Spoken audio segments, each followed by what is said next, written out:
So this meeting is being opened at 7:02 p.m. on January 10th.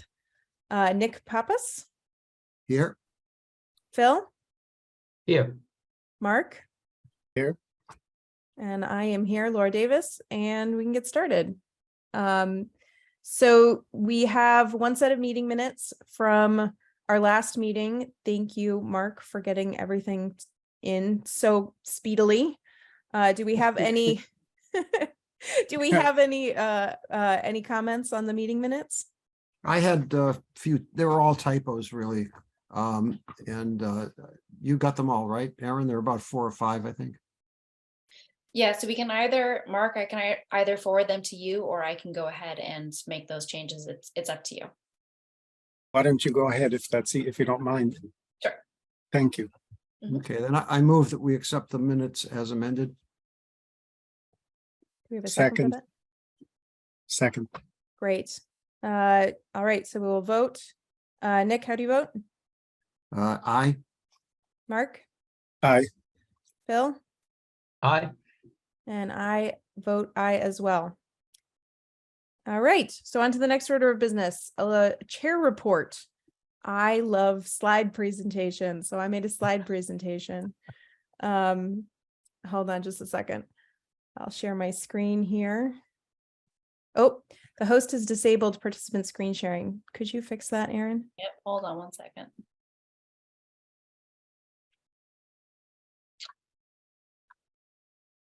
Okay, go ahead. All right.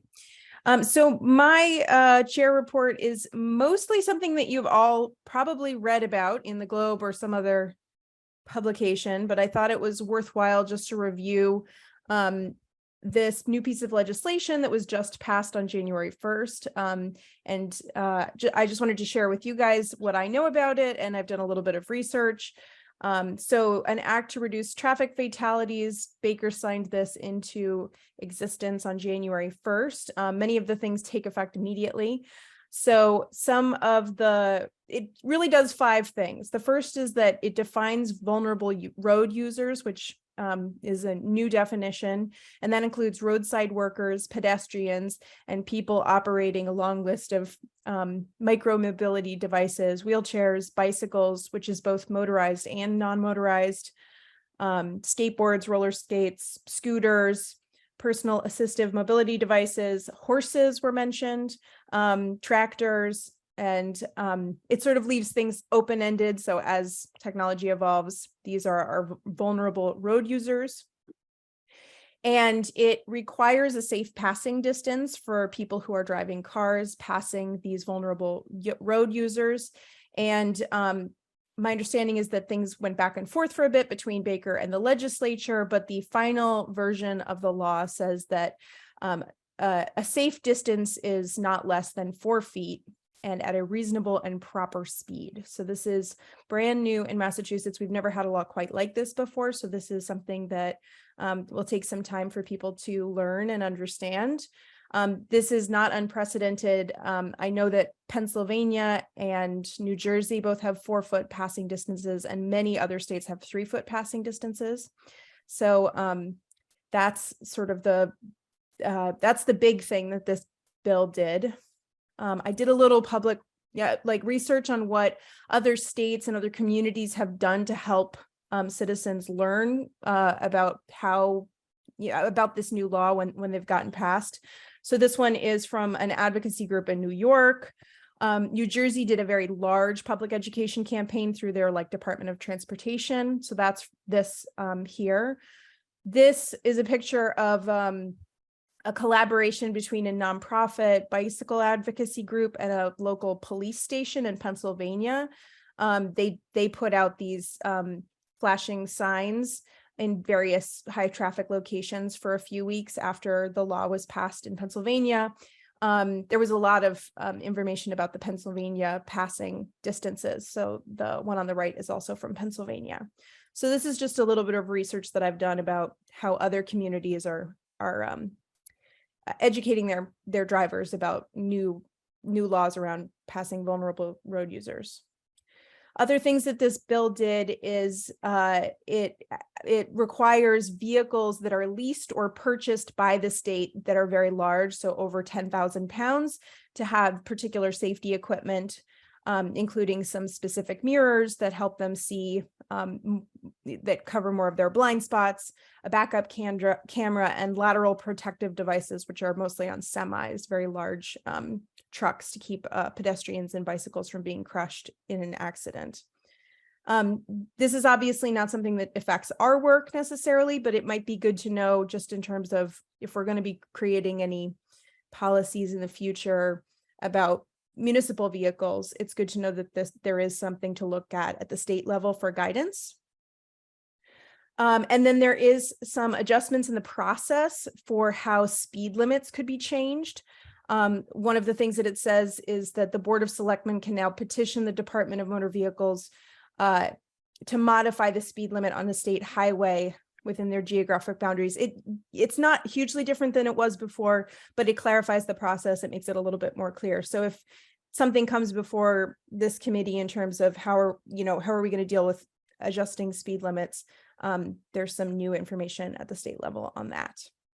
And Laura, if I can just jump in really quick. Please do, because this was the part that I was least clear about. So as a part of the language that's been revised and added into the act, it says on state highways, which of course, I asked the state for their definition of a state highway, because we, for instance, have Route 62, which is a state labeled or state numbered route. But does that count as a highway, or is it only Route 2? Does 2A count? So I asked what their definition of a highway is. And I'm also going to look to get some clarification on what constitutes a business district and what they consider to be densely populated or something to that effect. Because we do want to see where this would be possibly in effect, and that is something that would have to go through the select board, but we'd like to see where it may be applicable. And then there was also something else that you pointed out. Oh, what was your other slide about? Should have written it down. Truck safety devices requiring safe Oh, passing. the signage. I also asked the state about if they're going to be creating any sort of not generic signage, but signage that can be used by all different communities for indicating that there is like, for instance, a 4-foot passing zone. If that's something they will be creating, if they will be creating sort of guidelines for where they need to be put up. Do they have to be on major roads? Do they have to be on wherever you're coming into a town or something like that? But if it is a statewide sort of initiative, I would think that they're going to come up with some sort of guidance and not rely on the towns to do it themselves, as then you're going to get some towns that have 1 or 2 signs per the entire town, and then another that's going to have it on every road. So I'm looking to them to see what sort of guidance they will be able to provide on both the signage as well as how they want it to be laid out, or if that's going to be left up to the towns. Yeah, thank you for that, Erin. And I'll just add, I forgot to read this part, and then I will get to you, Nick. The Massachusetts as part of this law, they are required, the Massachusetts DOT shall erect and maintain signage along public ways necessary to notify operators. So there will be official signage that's going up through the DOT, but that doesn't preclude the town of Concord from doing other forms of public awareness. For instance, sending a flyer and asking for that to be put up in the high school or in, the Council of Aging, or, there are lots of other things that we could do, such as the police department putting up, we have that flashing sign, but there will be official signs. Yeah. And Nick, what was your question? Yeah, as soon as I read about this, I started wondering, as a driver, what are you now allowed to do? Like, the implication is you can now cross a yellow line in order to pass safely, past a vulnerable road user. And I assume the state's going to publish some clarifications about this. In other words, there has to be something in the law or the regulations that say when safe to do so or something. There needs to be some education, a lot. I do. So in my presentation, I do link to the text of the bill itself. It does have some more information in there about crossing over to the, crossing a yellow line. So you can actually find some of the clarification in the law itself. But yes, I do Sorry, hope so it that says you can't cross the yellow line? you can. I have to go back. Unfortunately, it is a scan of the bill, so I can't word search it, or I would get it for you right now. But Hello? I would recommend linking to it. I Yeah. can OCR it if you send it to me. Okay. Okay, Ben's at work. And he Oh, wants me to pick him up and- tomorrow at 1. and because he you wants to are pick up off shit from our mute. house before all his friends come. Hold on, and I'll fix it. thank you. Oh, Perfect. Thank you. The last thing that is in this law is that it requires rear lights on bicycles, which, hold on, just let me get my screen here back up. It requires rear lights on bicycles, but one thing to note is that this is not meant to be a reason to pull over a cyclist. It's something that can only be enforced if the bicyclist has been stopped for other offenses. And one thing that this prompted for me was a question about how folks might get access to lights if many people use bicycles for transportation who are low income. So is there a way to make lights more accessible to those people? And one thing that I did read about was the Mass Bike Light Brigade, and they give out free lights. So I am planning to reach out to them to find out if Concord might have a distribution point for free lights if folks need access to them. So that is my little, and then the last thing is that it does require the development of a new analysis tool for tracking and reporting crashes. So probably not relevant to our work here, but it will make the crash data that we have available better moving forward. So any questions, clarifying questions, items to research out of this, or items that we want to put on future agendas? Yeah, go ahead, Phil. Just a point of information. I've seen quite a number of PDFs floating around that make reference to House Bill 5103, but that's not the final legislation. I sent over this afternoon to Erin the legislation as it was signed by the governor, which makes reference or contains the changes that you had mentioned earlier that were worked out between the various legislators and the governor. If So that's I will make this that's actually presentation- not the latest version, 5103. So That's an earlier version. this is actually the one that was signed by the governor. Right. Yep. Yeah. That's So the one. this one that is linked in here is the most recent. Okay, yeah, great. I spent quite I did the same thing that you did, I think, Phil, digging around for the actual one that got signed. Right. But yes, so that is the one to take a look at if you want more detail, especially Nick, to your point. I don't want to answer your question incorrectly, so I would recommend looking at that section. It is section 11 of the bill, so it should be relatively easy to find. Anything else? Any other? Yeah, go ahead. Oh, so, okay, so that, are you going, so you sent that to Erin and Erin can send it to us, that particular scan? And then Yes. Sorry, I didn't see it earlier. Okay, no, and so we can look at it for next time, and then might have questions. And then at either sooner or later, it will modify a section of Mass General Law, probably. So there'll be something formal. Great. No, thanks. That's really good to hear that information.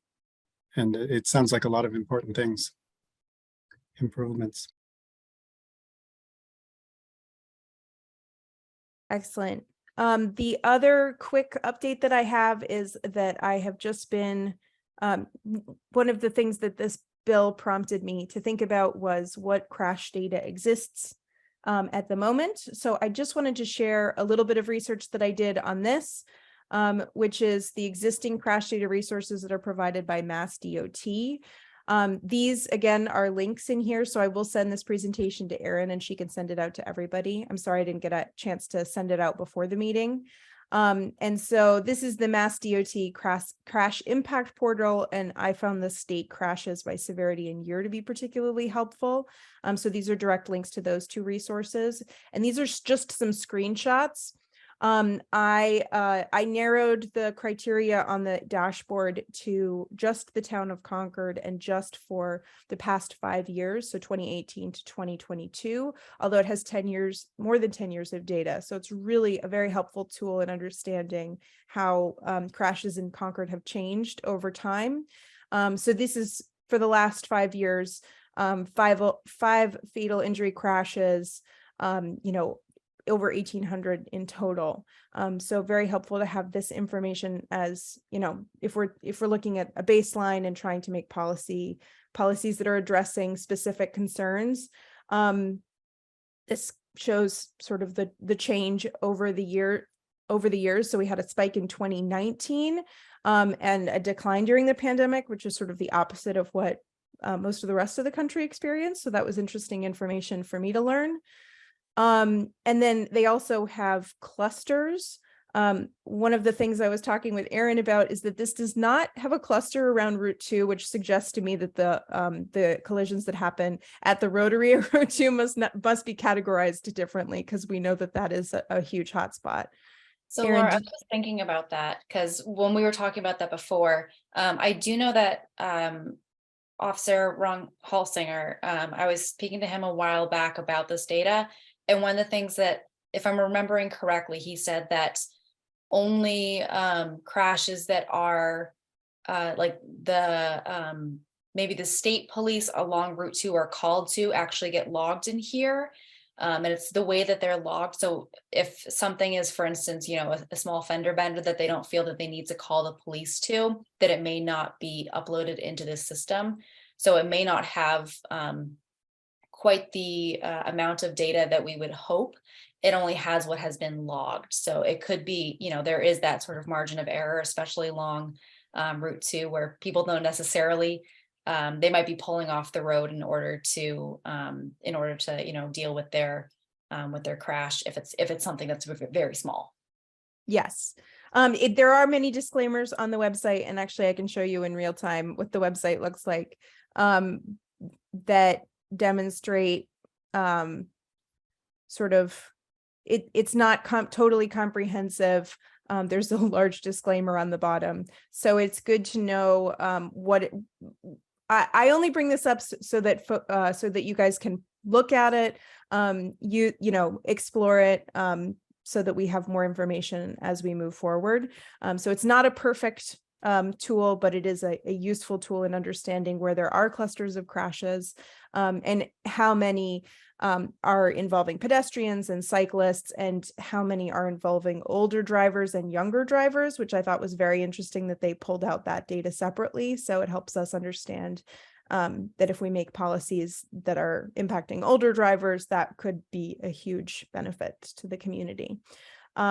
So just to finish my little presentation here, and then I can open this up. This is the last, I already pulled it up. So the impact by crash type. So as we see, the majority of our crashes are involving older drivers, and closely followed by younger and experienced drivers. So good to have that information in front of us when we're considering things like funding the trolley. All right, so that's my little slide presentation. Any other questions or items that we should discuss at a future meeting? Yeah, go ahead, Phil. So I think it would be helpful to try to tease out which of those crashes were the result of collisions between a vehicle and a motorist, or a vehicle and a cyclist, and like a single car or single bicycle crash, which might be the result of falling into a pothole or some defect in the road surface. So one previous question was how are Route 2 collisions counted? And then how is there a way to tease out, you know, who was involved in each of the crashes? I can take a look at that between now and our next meeting. Nick, go ahead. You had your hand up next. Yeah, it seems to me the first and most important thing to do is to examine this database and understand what its limitations are. I looked at this about a year ago, and if you're making decisions based on something you don't understand the quality of, you're in deep trouble, in my opinion. So I think that the first and most important thing is to understand what this database, what its limitations are and what its value is before we use it as a tool. Because from what I heard when I looked at it, it's got some problems. A lot is missing. Great. Mark, go ahead. Yeah, my comment is sort of related that I've seen some similar studies and searched for some, you know, statewide and nationwide information and on crashes of different types, like including bicycles, et cetera. And it seems like there are a lot of gaps in the databases and things that either don't get reported or they're kept in one particular police department. There are confidentiality issues. There are things, thresholds for things. So I agree with Nick that understanding the limitations of this is very important. But I think that if this in combination with other data could give a better picture, or we could come up with ways to continually improve this data gathering by whatever means, and then kind of look at it with a lot of judgment and interpretation, could be really valuable. So I do think it's something that when we do the comprehensive study, it maybe ought to be one of the bullets, is to assess the quality of actual crash data and how it could be improved, specifically in Concord. I mean, where are there buckets of information that are not included in this? Because I would tend to agree with Nick. It doesn't look like, if I compare it to other things I looked at and then kind of looking at that data, it's probably missing a lot of things. So we wouldn't want to rely on it as is. Thanks.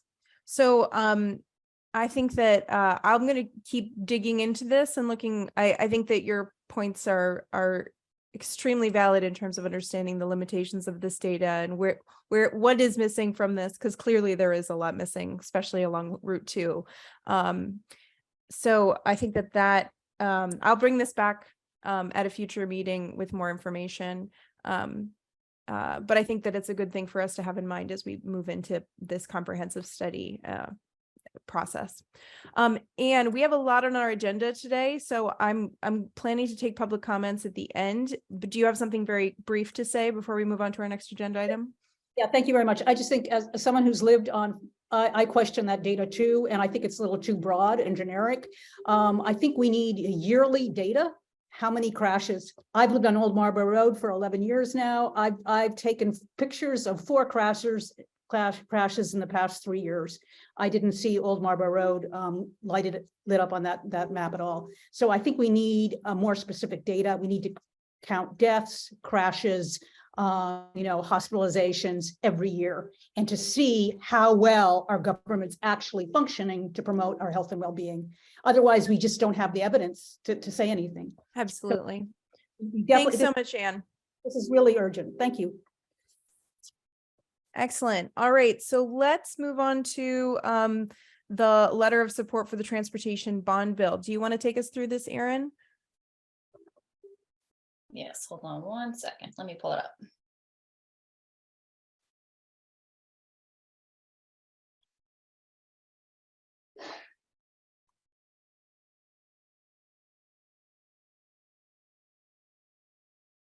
Sorry, I have too many things that are similarly named. I think it's this one. Okay, can everybody see that okay? Yes. Okay. So this is something that got sent to everybody And you all said that you wanted a little bit of time last week in order, or not last week, last month, to take a look at it before it was sent off.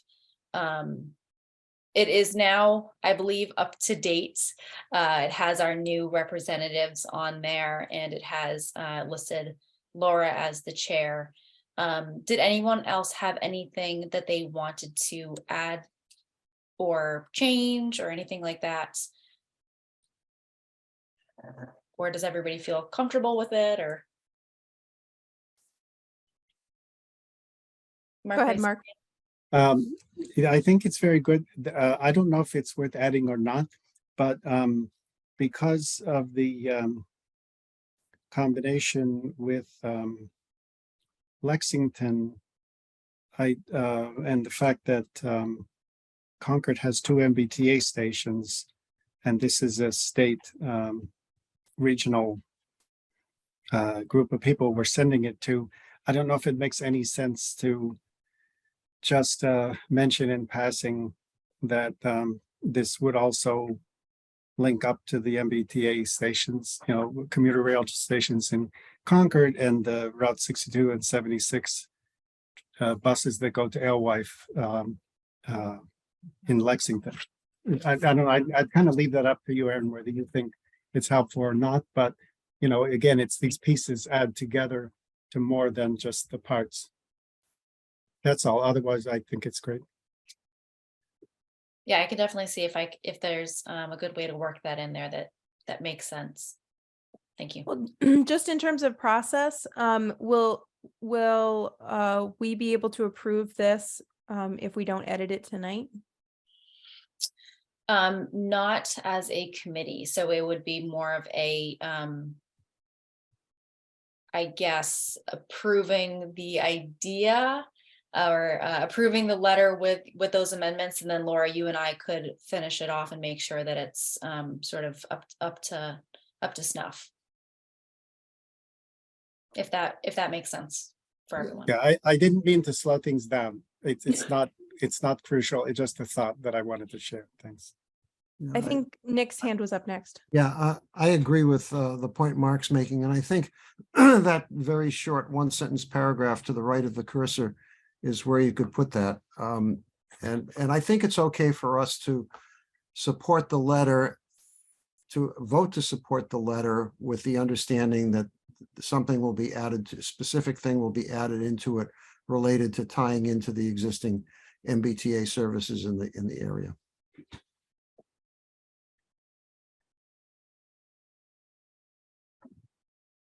Great, Phil, your hand was up next. Yeah, I think it's a great letter, and the only suggestion I would have, and I have the same sentiment as Mark and Nick, I don't think that the comments should hold this up.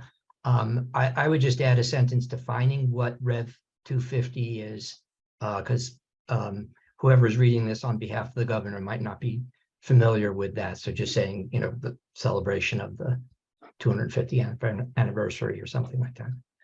Okay, good comment. Thank you. And then I would make one other modification, which I basically want to quote our climate action and resiliency plan, which I can just read what I think should go in there, which says almost 40% of Concord's greenhouse gas emissions are the result of transportation. And so we could just add that in and say, the trolley would help us, meet our climate action and resiliency goals. Especially because our representatives are very tuned into emissions reduction. They've been champions of a lot of legislation on that. Yeah, I think that's a great comment.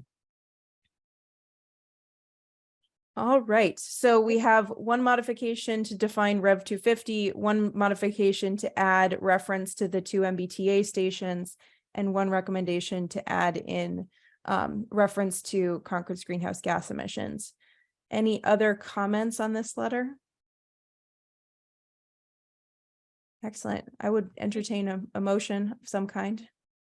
I move that we I move to accept the letter with the amendments discussed, specifically amendments with changes to tie in the existing MBTA services in the communities involved to define Rev 250. And the third one was To Um, reference the greenhouse gas emissions. Emissions, yeah. refer to the greenhouse gas impact. Second, All right, Phil, how do you vote? In favor, thanks. Mark, aye, thank you. Nick, Aye. and I am an I as well. Aaron, thank you so much for writing, for making us look so good by writing such a great letter. No problem. I think up next too, so let me pull that up. Yes, the next item is public forum and site visit on Shared Streets project at Main and Walden. I figure I'll also share some slight changes that have been made. We got the survey information back, which certainly complicated the project a little bit, so we had to modify it slightly. It's the same general idea. It's just, I've actually showed it to a couple of people and they are more excited about it now. So maybe, you know, it threw a wrench into the plans, but for the best maybe. So let me go ahead and share that.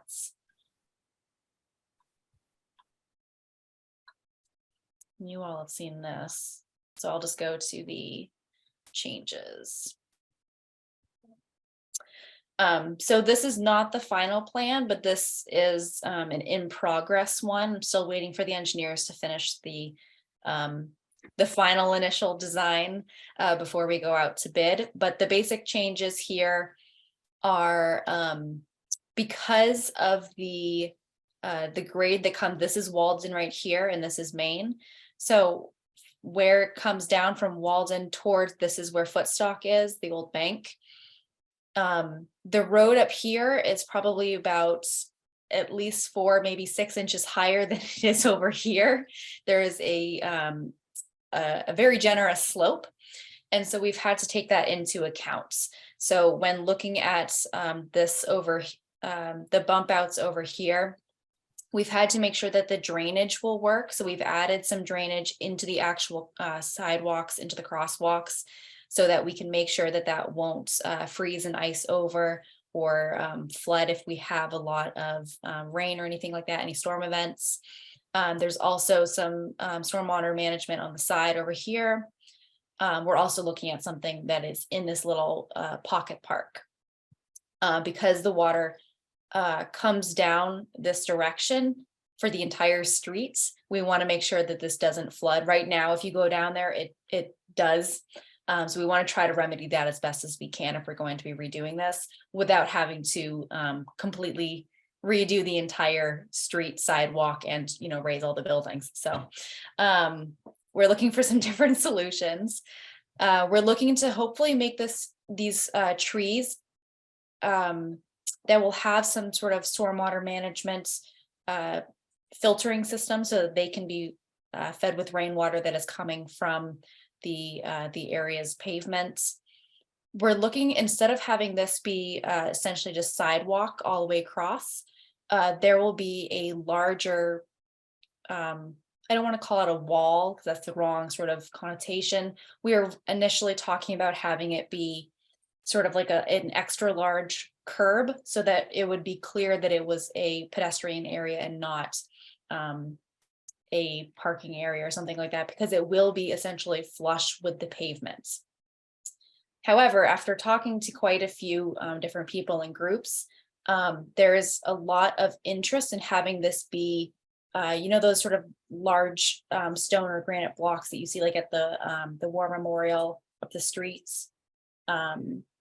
Something sort of like that so that people could sit down, drink some coffee, sit for a few minutes in the shade of the trees while they're looking at directions or waiting to meet somebody, something like that. So those are the major changes. And then in these bump outs over here, we are looking to perhaps either make these planters, although that was not the initial desire of the HDC, or to do something like fill them with a like a porous paver or like a cobblestone or something like that, so that they look nice and historic, but they are clearly delineated from the parking area because they will be so close to the road height. So those are the major changes there. And oh, this is my rendering of them, if you want to see what it could look like. And Erin, could you update us on where we are on colors and things like that?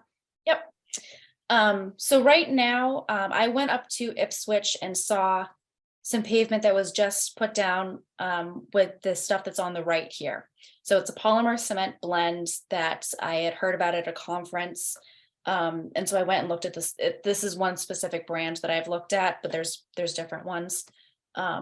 So that is not, in fact, real brick, even though I showed it to several people and they said, no, you took a picture of real brick. We all thought that it looked really pretty good. It was in an area with real brick and cobblestones, and I still think it looks pretty good. Here's it up close. On the right is the pavers, and on the left is the brick.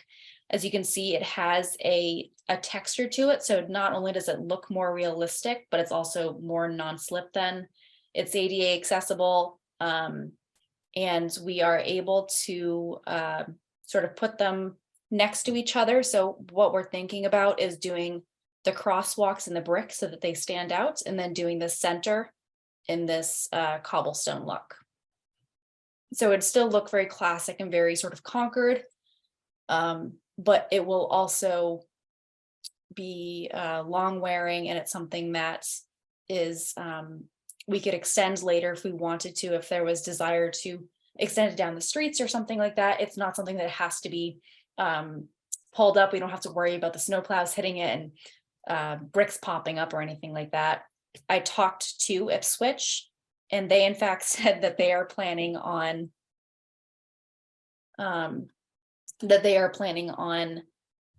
pulling up some of their brick crosswalks and putting down this instead, because the brick is starting to fail. And they have already seen that this where they put it down on some old pavement, and it still looks pretty good, even though it isn't perfect. But then where it's been put down on new pavement, it's been holding up excellent. And so the other update is that on the 17th at 7 p.m., there's going to be a public forum.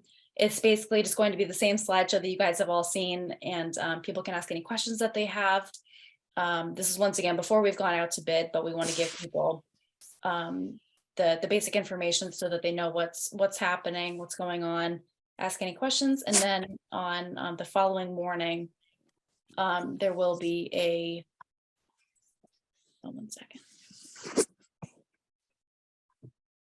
The following morning, there will be a site walk that's actually at Main and Walden at 9 a.m. So I'm going to cone off where the bump outs will be so people can see that, so that you can sort of, stand in the street yourself safely and see how much better you might be able to see, etc. So Erin, just to repeat those dates, you said it was January 17th is the forum, and that's at 7 p.m.? Yes. And January 18th is the site walk at 9 a.m. Yes. They're both online as well as on social media as well. All right. And I saw Nick's hand. Did you have a question, Nick? One thing. Oh, go ahead, Mark. Oh, you can go first. Okay. Couple things quick. One thing is for the sidewalk, since it's in the intersection, will there be an officer present or not? And so one question. So I've been speaking to Ron Halsinger. We're going to go the day before and sort of decide that. Okay. We are also the area will be coned off. I'll probably be in a lovely brightly colored vest or something like that. But we're hoping that people won't necessarily be standing in the intersection, but rather on the sidewalks and kind of looking at the area. We're not going to be shutting down Main and Walden or anything like that. Will there be a public works person? Or I'm just saying that in terms of whoever is moving into traffic, might be good to have all the I's dotted and T's crossed, whatever, however it is. Yeah. So that's one thing. Also, for the forum, you know, I would expect that it's everyone who goes there is going to imagine something different, even from the pictures. So I don't know how, you know, if there's anything more about how colors could be changed till the last minute or this or that, you might want to just be ready with a simple answer, etc. One last thing I just wanted to mention, looking at the pictures and stuff, I think there's a lot of good stuff going on. I think it's interesting to consider the idea of a little sit-on granite, you know, half stool height type thing, or however it would work out. It would certainly could key people into not walking diagonal, or, you know, walking to the middle of the space. But I think there's pros and cons. But one thing I keeps coming back to my mind, I think I mentioned it before, is I'm wondering if anybody's going to think about how this will look at night, or if it's wet or whatever, just because, you know, it's a change. We don't have a great pedestrian visibility situation now. I think it will be much better with this, but if there was any opportunity to adjust lighting at the same time, if things are going to be moved, might be worth considering. I don't know who's the expert on that in town, but I would just throw that out. Yeah, I need to talk to CMLP about a couple of other things anyway, so I can certainly bring that up to them. We hadn't planned on changing the lighting because that wasn't a request that was made when we were doing all of this. So we don't necessarily have that in our funding. This is specifically supposed to be about speed management and pedestrian safety in terms of like how the intersection is shaped, if you will. But I can talk to CMLP and see if they had any plans, or because like, for instance, we were looking at, they have like a grate there that they, now that we're doing some work, they're like, well, this is a great opportunity for us to upgrade this grate because you're going to be doing some work there anyway. So there could be something like that, but I can certainly bring that up to them. Yeah, I think that it's a good idea, just in case they were going to change something anyway, and it could be synergistic. Mm-hmm. I also just want to mention, there will certainly be someone from CPW engineering there. I believe that the engineering firm that we've been working with to do the design work, I believe that at least one of them is planning to be there as well. They will certainly be at the public forum on the 17th. I believe that they're planning on being there at the 18th as well, but I want to double check on that before I say that for sure. It looks like Nick had a hand up, and then Phil. Yeah, just quick, wanted to reiterate about police presence that morning. If there are a bunch of people standing on the sidewalk, the cars are going to be confused if they're anywhere near the crosswalks. I really think you need a police officer there to keep the cars moving or stopped as appropriate. And Phil? Erin, could you put the slide up on the screen again for a second? Which slide? The one showing the whole intersection with the latest design. So that was what you had just before. This one? Yep, that one. So while we were talking, I took a look at Google Earth. So it looks like we'll lose one parking space, which is presently in the middle there, Yes. where this area is, right? Yes. And I did notice that there was a grate of some sort of close to this on the right side, closer to Concord's Market. Did you say that was the light department? Yeah, it looks like a little black square. So that is Yeah, probably, so that's probably the stormwater management. Okay. Is there a storm sewer there? Or just a catch basin? Do you have any idea? I think that this is all connected to the sewer, but I'm not 100% sure on that. Yeah, I haven't been paying that close of attention to it. I know that we wanted to redo it, but I wasn't. The one that we're talking about is right over here. This is the Great that, Plains okay. LP wants to look at. I know that we are looking at possibly doing some different catch basins in here because of the trees. Uh-huh. But I'm not quite sure what is existing right now or how it works. I would want to look into that more before saying anything. And do you have any idea? I mean, this is actually a good illustration of the question. Do you have any idea of where a redo of this portion of the street is in the queue? Because it looks like the street's not in the worst shape. It's not as bad as Commonwealth Avenue in West Concord, for example. But it does get a lot of traffic. You And mean the I'd- rest of the street? Yeah, the rest of the street. So I'd be wondering whether or not there was any coordination between this project and maybe a redo of to the left and to the right, so to speak.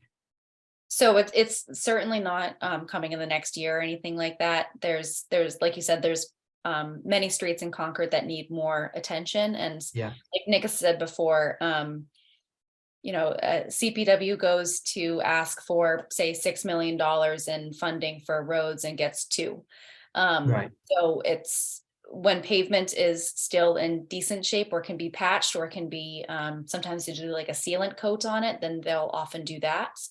But we are being very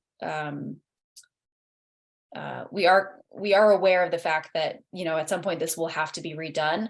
And that's one of the other reasons that I like the sort of polymer cement that goes on top of the pavement as opposed to bricks that have to be laid or something like that, because it can be done sort of piecemeal, if you will. So for instance, when we're redoing the road, I believe what the plan is to do essentially half of it at a time so that traffic can continue. It'll just be possibly, some detours or something like that, but it won't actually be closing the road. And that is because we can do a portion of it and then do the other portion of it, and the polymer cement could be laid on top. And it can be sort of blended together and still look, but you never know what would happen that way. Right. Great. Thank you.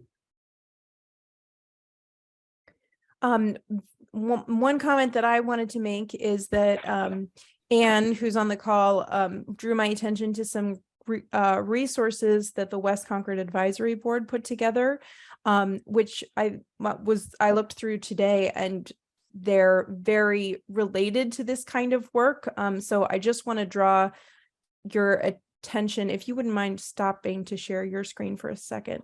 Yeah, Erin.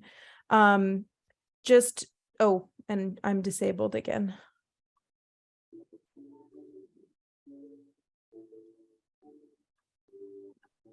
There you go. Thanks. So I think it would be worthwhile for members of this committee to just be familiar with these 2 resources from the West Concord Advisory Committee. This is an idea board. So this is, and what's the reason I think that it's worthwhile to just show this and have this in our minds as we're thinking about this Walden and Main project is that another committee in town full of citizens who are thinking about pedestrian safety have also been thinking about red crosswalks with bold white striping on them, ways to make our crosswalks unmistakable and effective at slowing cars. So this was a really helpful collection of great crosswalk ideas from all around the state. And also some ideas for cobblestones as well. So this presentation is worth looking through. I'll make sure that this goes out with other meeting materials from today for review. But that one has a lot of great information in there. And that one, just to review, is called Idea Board 2021, and it is available on the town website. And the other one is the West Concord Advisory Board Bike and Pedestrian Goals. And this was published last March, so about a year ago. And this one has lots of different things in here, which we don't need to discuss right now, but I do think we should all become familiar with this because there were many hours of volunteer labor that went into creating this. And this will be definitely a foundational document for the comprehensive study when that gets done. But it also addresses making sidewalks unmistakable and purposeful and useful. So you know, in the effort of building on the work that has come before rather than reinventing the wheel every time, it's good to know that these resources exist. So that I just wanted to draw our attention to that. And then Nick, you can go next.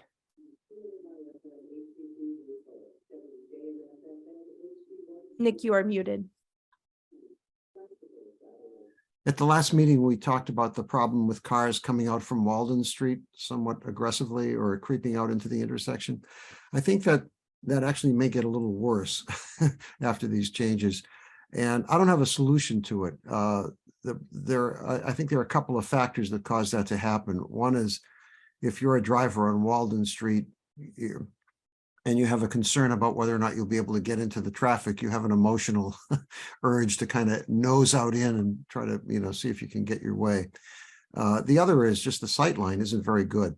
And to the left, especially if you're coming out of Walden Street. I don't have any solution. I just think it's something we need to keep working on. It may actually get a little bit worse with this solution that we're doing. So my hope is that, because it is true that, there is a building in the way and there are cars in the way. We unfortunately can't do anything about that. There is a parking space you could eliminate that would make it better on Main Street. I will let you bring that up. I'm not bringing that up.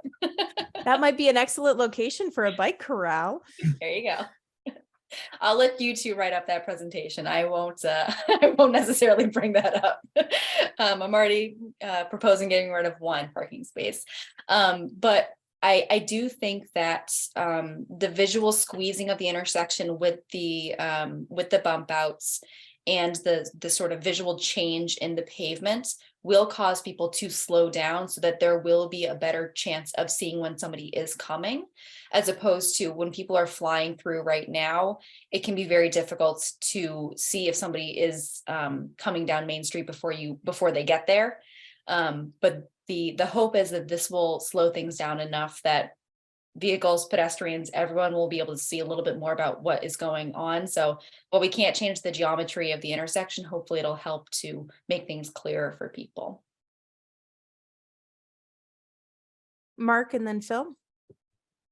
Just very quick, and not to advocate for it, because I don't know what the reaction would be, but just to be complete with options, one could make Walden one way so that there's no traffic entering from that direction. And not to kind of put that in context, a few years ago, I heard somebody seriously suggest, maybe even at a select board meeting, making Walden Street pedestrian only. So it doesn't hurt to have all the options laid on the table and choices and trade-offs made for practicality and whatever, because it keeps people thinking. It's something that is brought up frequently. I've never heard it seriously proposed before, but I know that many community members have come to me before saying, well, what if we did this? Or what if Walden Street was one way? I've never heard it seriously proposed, but it's something that has obviously floated around the community, at least somewhat.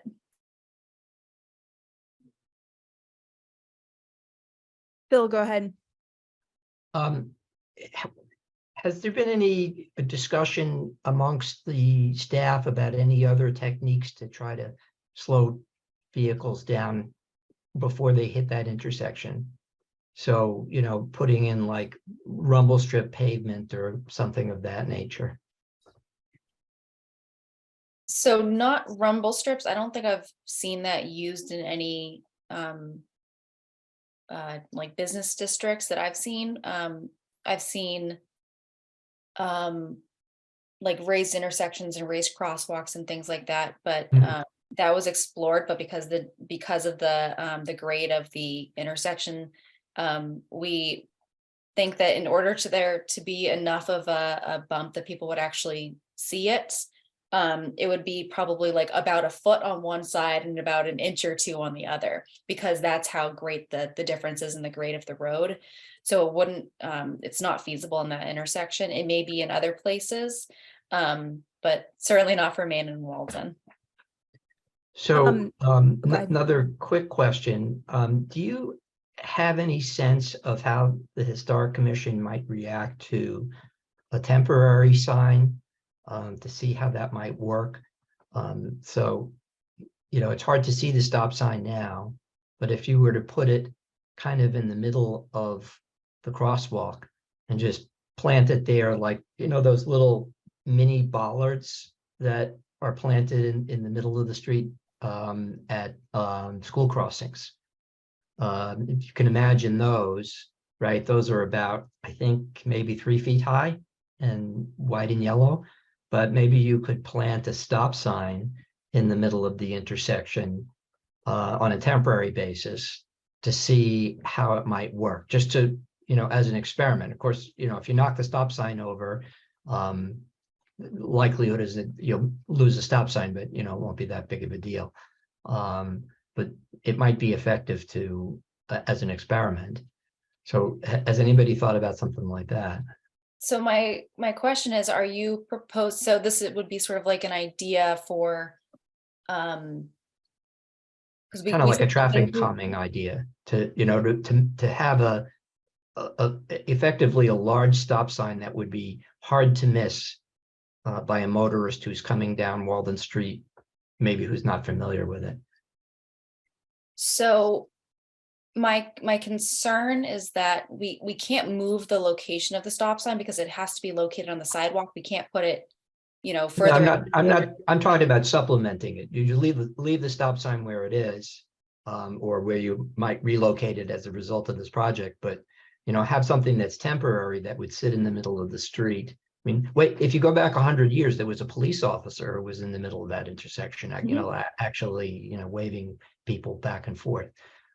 So this would be, in effect, a substitute for the police officer in some respects. So I just want to call our attention to the time. It is about 8 o'clock and we have 2 very meaty discussion topics. Yep. Enough said. One thing that I do want to just sort of as the final action item for this is I want to ask who here is planning to attend either the forum or the site walk next week, because I think it would be particularly valuable for a member of this committee to be at the site walk, which I will not be able to go to probably. So just wanted to ask if anybody is planning to be there. Well, I have time. I can go. Yeah, I will try to go. I guess if it's not announced as a meeting, we cannot deliberate if we're a quorum, but Don't talk to each other. I'll try to be there. I Don't never even say talk with hello to Mark each anyway. other. Forget about it. I will try to be there. Excellent. Great. So you guys can give us the update at our February meeting about this. And I think, you know, Aaron, I'm guessing that you would be happy to receive any further recommendations, comments by email. Because I certainly have a couple of follow-up questions, but I don't think we need to take the meeting time right now for that.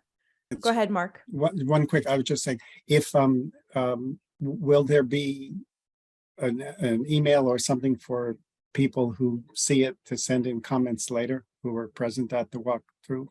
Would that Yes, be so there- directly to you, or do you want to have a project address or something? So I've set up a survey so that people can submit their comments through that.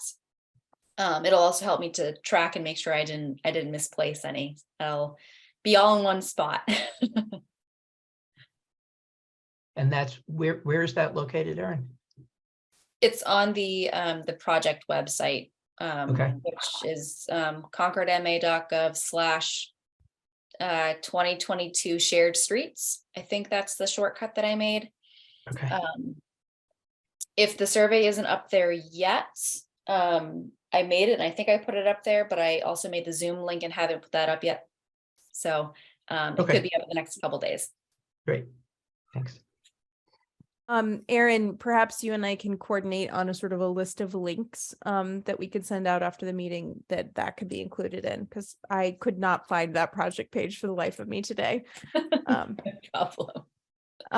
okay, so any final comments before we move on to the RFQ discussion? Go ahead, Nick. Yeah, just the thing Phil was suggesting with the stop sign, that can be done. I would say do it after this project is all done and delivered. It's experiments that can be done in the future. A great point. All right, so RFQ discussion. Aaron, you're up again. You want to lead us through that? Sure. So I have received comments from Nick and from Mark. I haven't yet incorporated them, mainly because I wanted to see if anybody else had comments before I went through, so I could go through sort of line by line instead of going through it 3 or 4 times. It is currently with staff with planning, engineering, police, water and sewer maybe, so that they can provide any comments as well. I'm going to incorporate them all into the RFQ before that gets posted out for bid. And looking at sorry, I'm on the Main Streets project still. That's in early February. This we're looking to hopefully put out late February, early March, somewhere in there. I don't think that this will come back to this committee again after you've provided your comments. I don't think that there will be substantial changes, but we want to make sure that we can get it out fairly quickly. I'll certainly send it around, but it does not need to be approved or anything by this committee in order for it to be posted. So I'll send it out and you all can send me if you have anything that you go, wait a second. But I don't think there'll be any major changes. I expect that engineering may want to add a little bit of language specific to they had requested that some certain parameters be added in about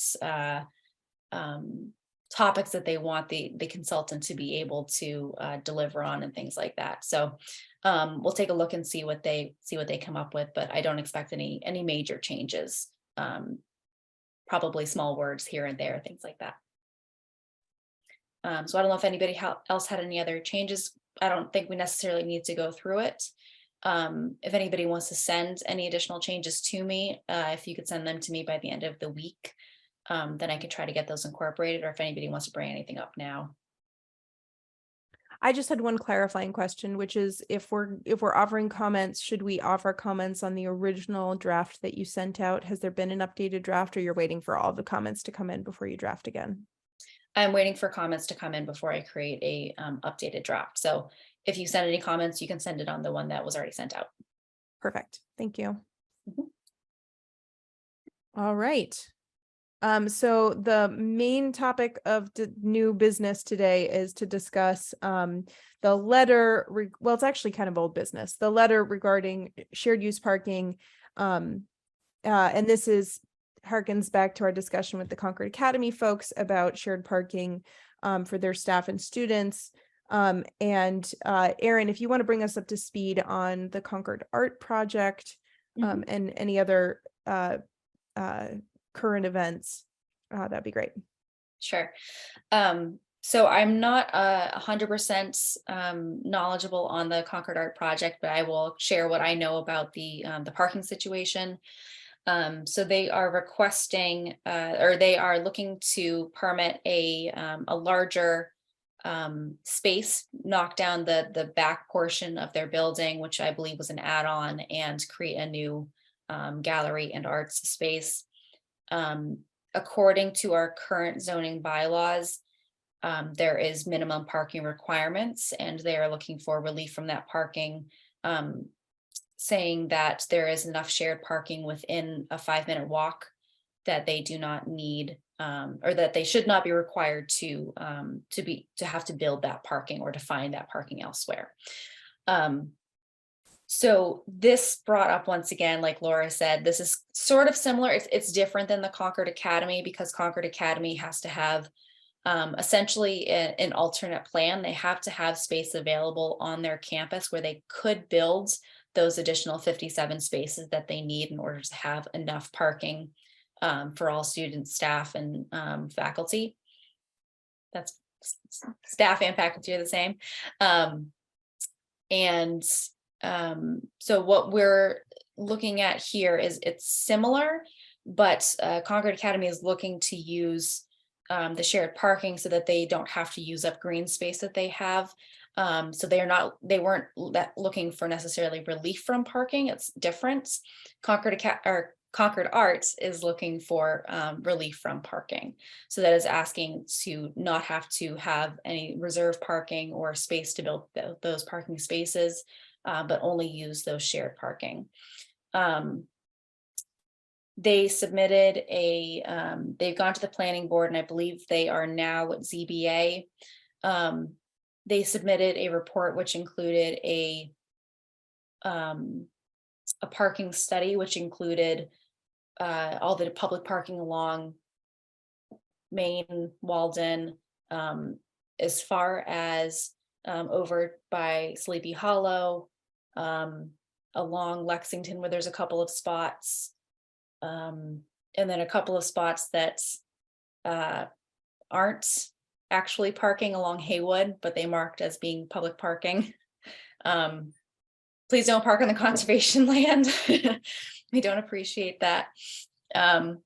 So what this sort of brought up, as well as in the past with Cafe Nero, is we have these special permitting processes to give relief from parking, to use shared parking, but there's no sort of mechanism to look at.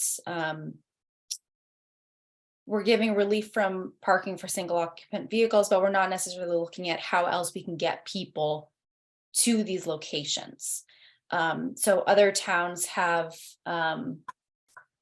transit demand management plans and things like that, which are built into their zoning, or they have policies which point to requirements for payments in lieu of parking fees, things like that, so that instead of building 57 parking spaces, they would, for instance, be paying $10,000, I believe, was part of the a study that was done, said, you can charge $10,000 to $20,000 per parking space as a relief measure.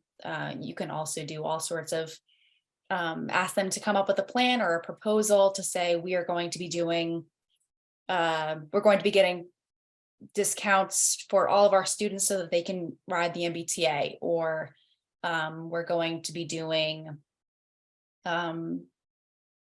what were some of the other ones, having covered bike racks and showers available, things like that, things that are encouraging people to take other methods of transportation. So one of the things that we want to look at is implementing something like that. This is something that the planning board is interested in, and something that in 2019, the Boston Region MPO, they took a look at our study from 2016 from Nelson Nygaard, our parking management study. And they made some policy recommendations based on that. So the planning board is very interested in this topic and looking at reform to the zoning bylaws when it comes to parking and parking management, specifically around transit and single occupant vehicles. So this is something that's already sort of on the horizon, and something that I'm currently working on drafting an RFQ with the town planner, Elizabeth Hughes, so that we can get this ball rolling, start looking at policy and things like that. But we want to talk today about that also because we think that it could be useful to send a letter to the select board, hi Terry, suggesting that this is something that the TAC feels is important for the community and for transit oriented development and for encouraging multimodal transportation, is to really sort of bake it into our bylaws and what we as a town are looking to do when we're doing permitting. so that it's not a something that's being forced on people, but something that is sort of just a part of the culture and part of how we operate. So that was sort of my basic overview. Laura, I don't know if you want to add anything, or if anybody has any questions, or if I missed something. Well, I would add well, first I would like to ask, did folks here, I know that it went out as pre-meeting materials, did folks have a chance to look at the 20-page Concord parking policy analysis? Mark did. I will say that I think that this is an essential piece of reading for all of us on this committee. This was published in July of 2019, so obviously things have changed as a result of the pandemic. But what I was surprised by as I looked through this report was how detailed the recommendations were, how they really addressed a lot of the things that came up in our discussion with Concord Academy. You know, we were looking for them to produce some real plans around how do they reduce trips in single occupancy vehicles. And we don't have any policies in place to help guide that kind of a discussion with an applicant.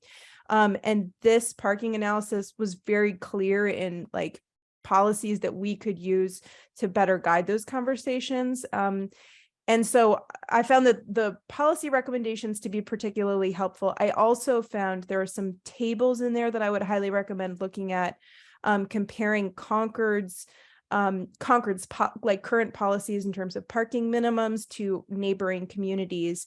And the commute mode share by town was very interesting to look at, because Concord actually has a significantly lower number of people who are driving to work than all of our surrounding communities. So it both shows the progress that we've already made, and I bet that it has shifted more, which would suggest that we should be updating our parking policies to reflect the fact that more and more of our residents are not driving to key locations.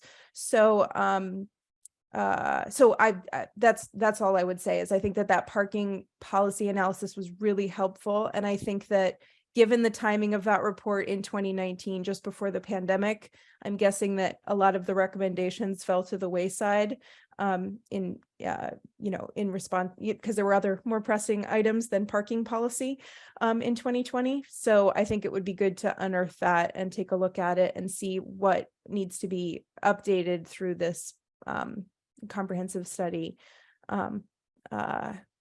So another key foundational document. But Phil, Nick, your hand was up first, I think. Yeah, let's see.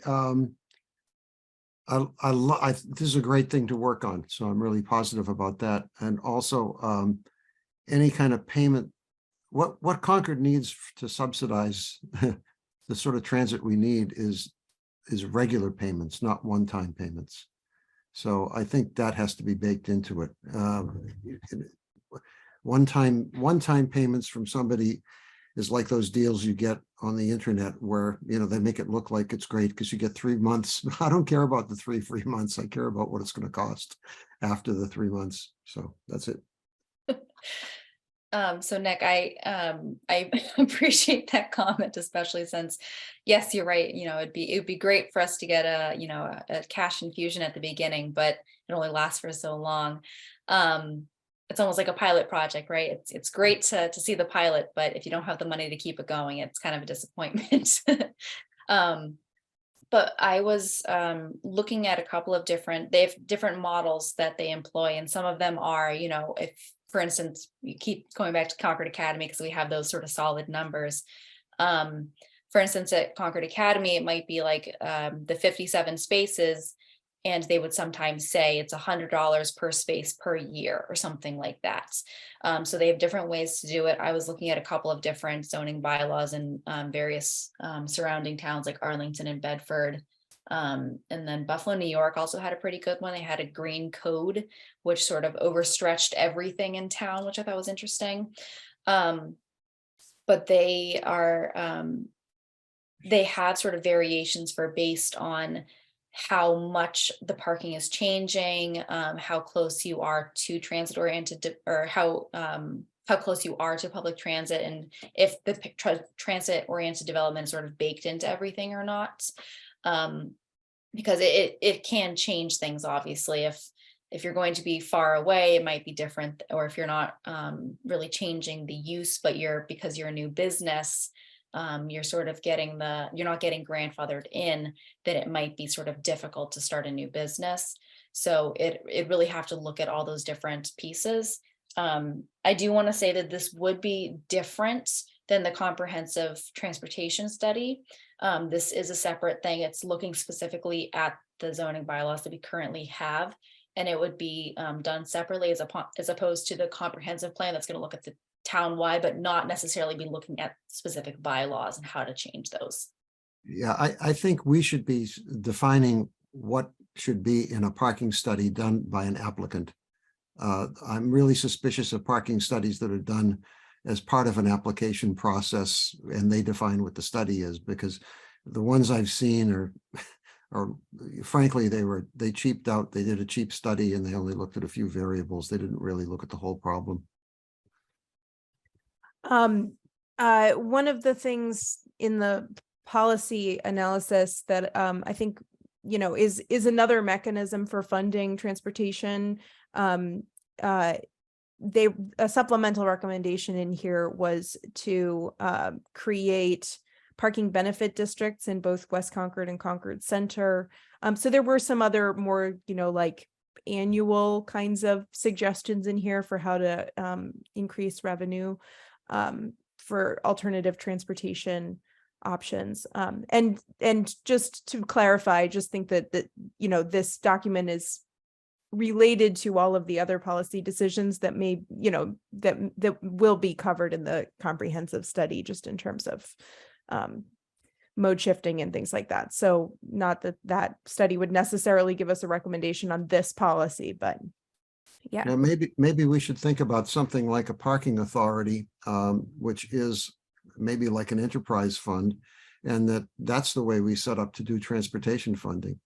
And, you know, it could get funded by people who are applying for things, you know, on property. It could also get funded by businesses who have parking and other related needs. So parking may be the key to unlocking the funding is my thought at the moment. Yeah, it certainly has been in other locations. So it's interesting to look at for sure. Mark? You, yeah, I agree. This is a key document. Going through it, I noted down a lot of questions.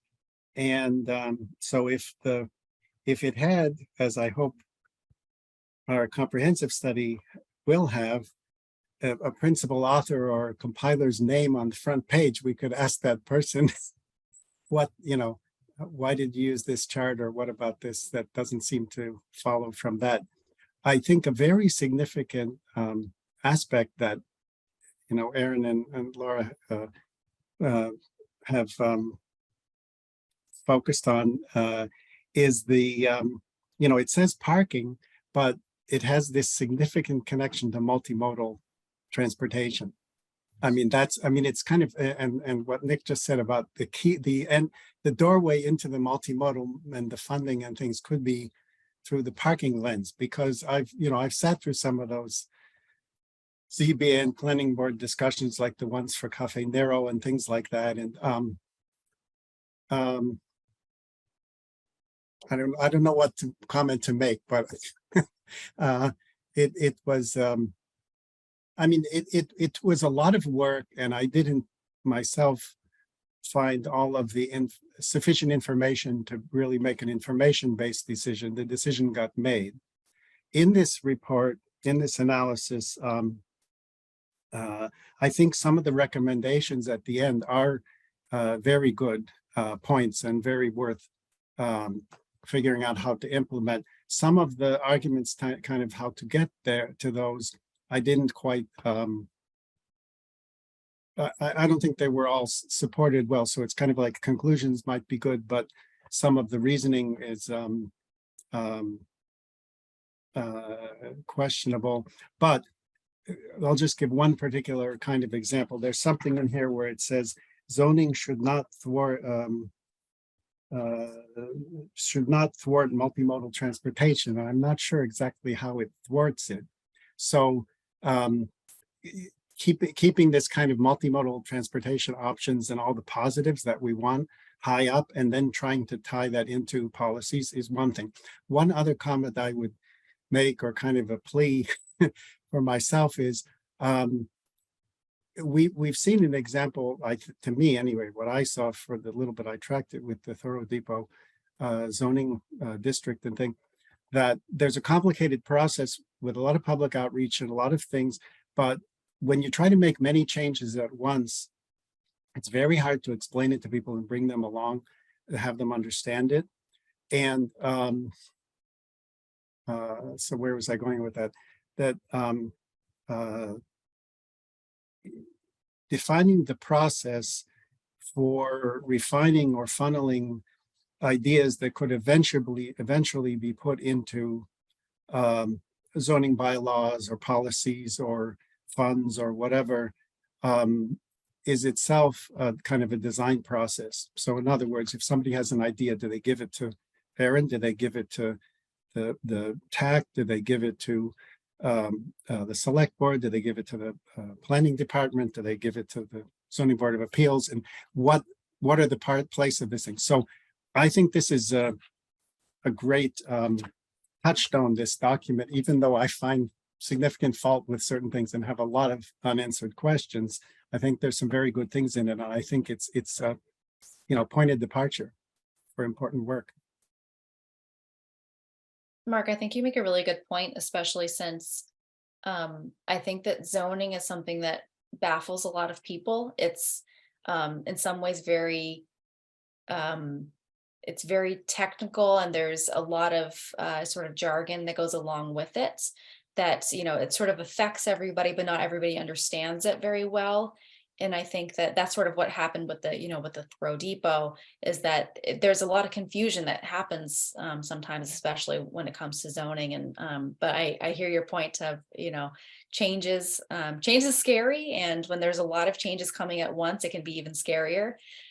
So yeah, there's definitely we have to be careful about the process with this. I think that the key point of this is that something that was made, I think it was in this document, is that there's businesses like Cafe Nero who can come in and who can go through the legal process, and who have people and have enough money to be able to be able to go through the whole process and get the relief from parking. But it may be difficult for smaller businesses to come in. It may be a hindrance for them to have to deal with all of this. And if it was changed in the zoning bylaw, so they wouldn't have to go through a special permitting process, and they wouldn't have to get the relief from parking, but instead they could come in and say, we're changing the use. These are the things we're going to do.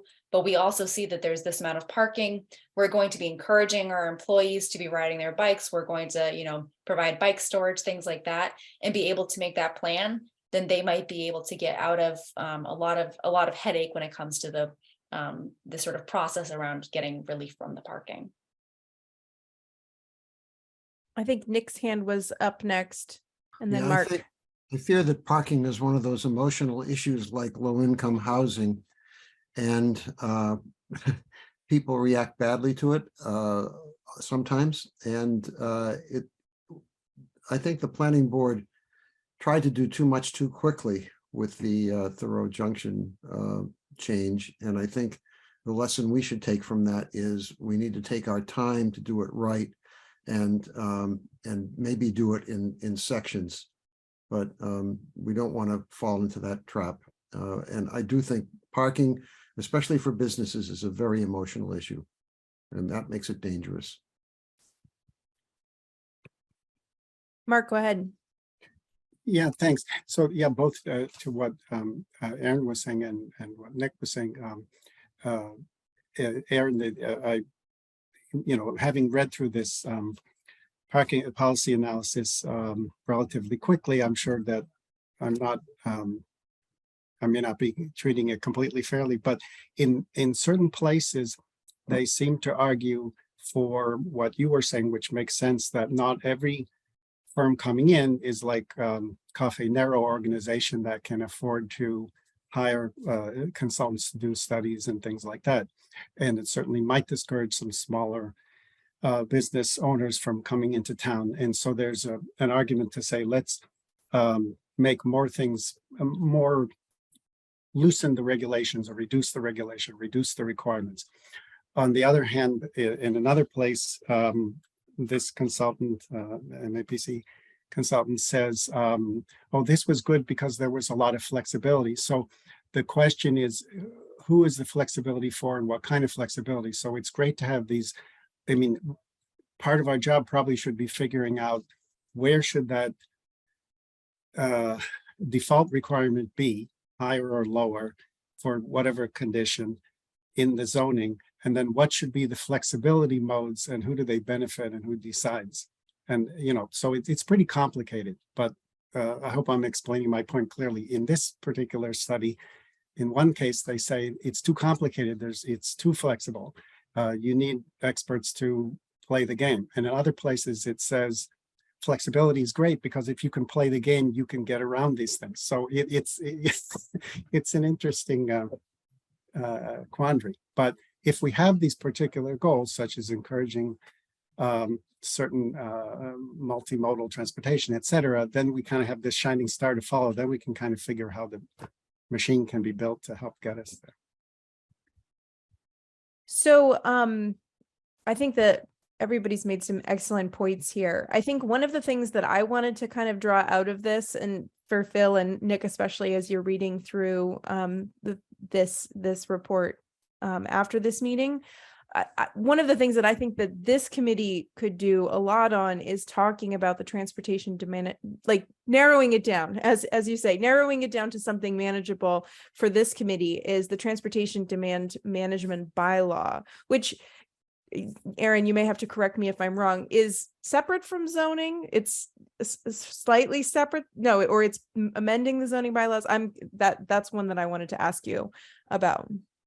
So these policies would be, we're looking at actually amending the zoning bylaw with regards to the parking requirements and things like that. It may be a part of the requirement to have to do the TDM, traffic demand management plan. Or it could be that it's something that we say you have to come up with some sort of plan, but leave it, like you said, Mark, more flexible or something. That could be where that flexibility comes in and say, you know, it could be the fee, it could be you have to come up with this plan, it could be both, it could, you know, so that's something we have to sort of figure out. It could be baked into the zoning bylaw. It is in other towns. I don't know if it's required to be though. Yeah. I think it's clearer if it is. No, yeah, that's helpful. I do so, but my point is that this particular section of the policy analysis stood out to me just because it was so relevant to the conversations that we've been having about parking and about achieving our goals as a committee, which is to increase access and support for multimodal transportation. And also one of the things that I did, I started to look at the Arlington bylaw on this particular one, and that one was a particularly like good model. I think it would have to be different for Concord because we are different from Arlington, but it was a helpful sort of jumping off point in terms of some of the things that our neighbors are doing. So in terms of sort of the next step action item on this, we have a draft of a letter to the select board on this point. I think it might be useful. Has everybody here had a chance to read it over? That letter that Aaron attached to the email? Or do we need a few minutes to review it? Phil, you're on mute. I'd like a minute. Sure. I finally found the study with the link. Hold on. It was in the materials that I sent out late last week, I think. Okay.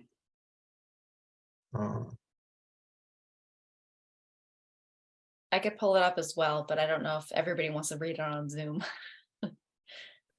I think it may be, I think just partly for I'm sort having of trouble. finding- open town meeting, Sure. just Open for the meeting law. benefit of everybody who's in this meeting, I think it would be helpful to have it up on the screen, even if we're reviewing it separately.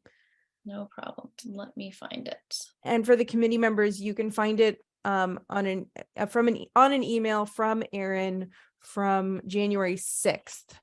And it's TAC meeting January 10th, and it's an attachment. It's the third attachment on that email. And so Aaron and I collaborated on this letter. And so, you know, we'd love to know if there are particular things that you would recommend adding, changing. And Aaron, can you give us a little bit of a sense of how this letter, what this letter hopes to set in motion? Because I think that might be helpful. Yeah. Sure. So basically, like we outlined before, this is looking at projects that have come up recently, both Concord Academy and Concord Art, as well as Cafe Nero in the past. And of course, there's probably been a whole bunch of other ones, but these ones are sort of front of mind. So what this is asking for is sort of urging the select board to encourage, I guess, the creation of this policy or some sort of a policy, and to really take a hard look at this. Encourage the planning board to go ahead and do this. So some of the things that are mentioned are the pay in lieu of on-site parking. That's something that was suggested as part of that policy analysis that the MPO did. It is also referenced as the state, I think in 2007 or 2006, put together draft bylaws for different towns to use. And that was one of the things they also suggested. They also suggested doing the transportation demand management plans. Some of these are some of the things that were suggested in there. And then I added in funding town operated services as well, because that's something that, as Nick mentioned, we do need to be thinking about. If we want to have a trolley or a workforce shuttle or continue to have the bike share, these things do cost money. And even if we get we have like a small fee or something, it'll only cover a very small portion of what we actually have to pay to run all these different programs. So this is just sort of asking the select board to support the creation of this policy, or to support the changing of the zoning bylaws, and to really take a look at this is kind of the gist of the letter. Yes. I had looked at it, and yes, I agreed with it. I just didn't know what it was. We mentioned it. I sent a lot of things out. So I have a couple of questions. If I understood what you were saying, Laura and Aaron, the implementation of this would require that we have a bylaw change. Is that your understanding? I think there's two different ways that this could go. The planning board is looking at doing looking at changing the zoning bylaws. However, this letter is urging for a change or a drafting of a policy or a set of policies that could be sort of in conjunction with, that could be saying, you know, here's some ideas that we suggest that would work together. Or that could be urging the select board to encourage the draft changes to the to zoning bylaw. So the trigger for this policy would be an applicant with a project coming in for parking relief. Is that the idea? So the quid pro quo for the reduction in parking spaces would be, here's a policy that we have. This is what we'll do. Is that the idea? In part, yes. I know that other towns have done it so that if if you have like more than, if you're increasing your space by more than like 20% or something like that, or plan to see an increase in like you're expanding your offerings at your toy shop and you think you're going to get a whole bunch of new people coming in. I'm just making this up. But you're going to be getting a whole bunch of more people coming in, that might, if that's sort of a big enough change of use that you had to come before the planning board, before the ZBA, that might trigger it without you having to ask for relief from parking necessarily. But that would be something that would be talked about and added into the zoning bylaws. It's not something we're going to decide right now. Okay.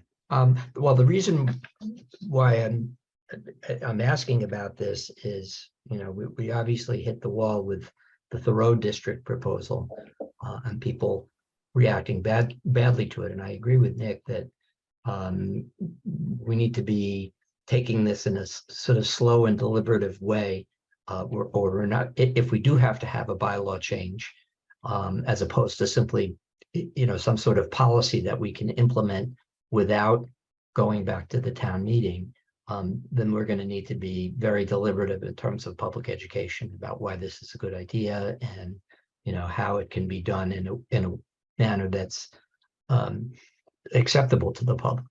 I generally am supportive of it. So the follow-up question is, you can do this offline for sure.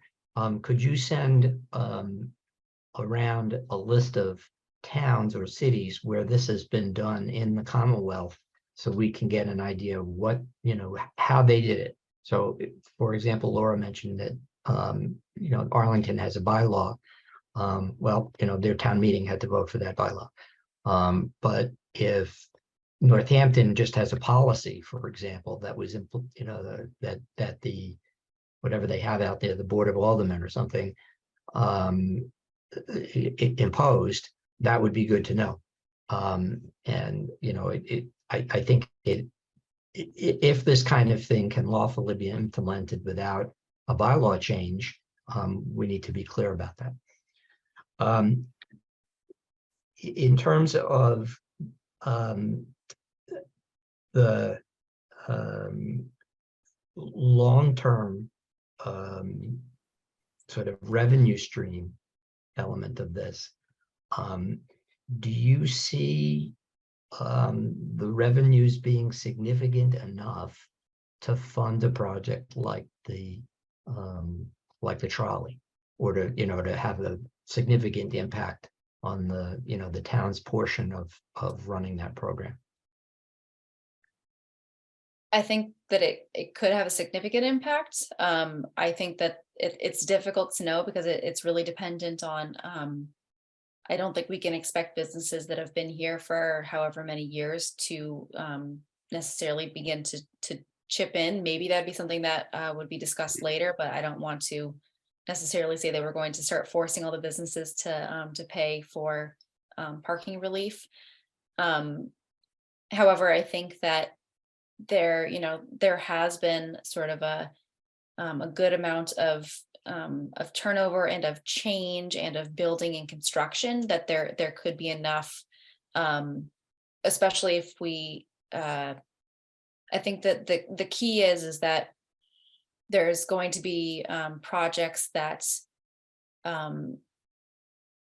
wouldn't necessarily be paying for other pieces of infrastructure. Like, for instance, Concord Academy is an educational facility, so they don't pay taxes. So like that could be funds that are coming in that wouldn't otherwise be coming in. If that makes sense. I do want to go back to the other point that you said, though, about the policies versus the bylaws. I've looked at a few of different towns. I don't necessarily know that I'm going to be able to go town by town and find which ones have a bylaw that says this. I don't know if there's a list anywhere or anything like that. I do know that, or I'm pretty sure that bylaws are much more binding than policies are. Policies are generally not a suggestion, but the bylaws are something that have to be followed, whereas the policies, I think there's more leniency in. So I think that if there were going to be changes, they would be changes to the bylaws. If all the towns that I've looked at, and I've looked at a dozen, 2 dozen, something like that at this point, of the ones that have had any of these changes, they have all been changes to the bylaws and not policies. There, I mean, they are sometimes just simple amendments saying that we're now encouraging the traffic demand management plans or something like that, or we're requiring everyone to do them, and may not be needing everyone to have less parking or something like that. But I also don't think that it's, I don't know if you're going to get too much fight from businesses that aren't going to have to be building excess spaces now, if that makes sense. So if they were required before to build, you know, for instance, 2 or 3 spots per apartment that they were building, now if they only have to build 1, well, that's a savings for them. So, Right. you know, things like that. I think that this is obviously a very big topic that we're going to have to explore more later. Well, just And before, I wasn't asking you to put together a, a 50-page report on, 50 different municipalities. I didn't mean to imply that. I just was hoping you could give me like, 2 or 3 to sort of get the taste of what other towns have done. So hopefully you can, you can shoot something over when you get a chance. before I hand it over to Mark and Nick, who have their hands up, I just want to go back to this, what is the purpose of this letter? What is the process that we're trying to set in motion? Because I think that that informs what this letter should say. This letter does not actually say the word bylaw in it.